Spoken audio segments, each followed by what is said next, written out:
Sir एक question आया कि अगर वेबसाइट बनाने का ऑर्डर आए तो हम कैसे डिसाइड करें कि इसे लारावेल पे बनाएं, वर्डप्रेस पे बनाएं, मीटस्टैक पे बनाएं, मर्जस्टैक पे बनाएं।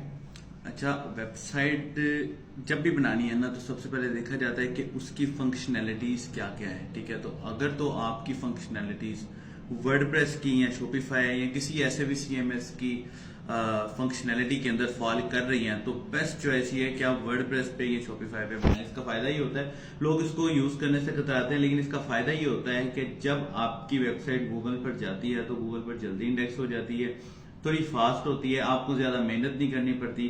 जैसे कि मिसाल के तौर पर ई कॉमर्स साइट को आप मर्जस्टैक या लारावेल पर बनाते हैं तो आपको महीना 1.5 महीना रिक्वायर्ड है अगर आप स्टिल काम करें तो।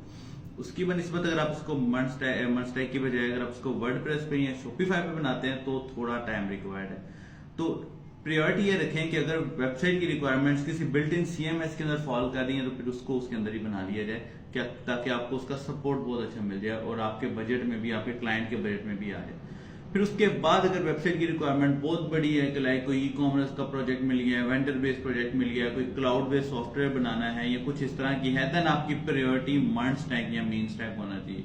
देन अगर आपको लगता है कि भाई मीनस्टैक एंड मर्जस्टैक के अंदर नोड जेएस इसको सपोर्ट कर ही नहीं सकेगा या इसके ऊपर आपको बहुत सारा काम करना पड़ेगा, देन क्योंकि रियल टाइम एप्लीकेशंस तो हमें चाहिए ही चाहिए, तो कोशिश करें कि फ्रंट एंड उसका जावास्क्रिप्ट के किसी भी फ्रेमवर्क पे बना लें और बैक एंड उसका या तो फिर नोड जेएस पे बनाए। और अगर नोड जेएस में आपको मुश्किल आ रही है देन फिर आप लारावेल के अंदर मूव करें, लारावेल के अंदर या जेंगो के अंदर मूव करें। अगर जेंगो लारावेल का कंपैरिजन करें तो मैं आपको ये सजेस्ट करूंगा कि लारावेल आपकी प्रायोरिटी होनी चाहिए। Thank you.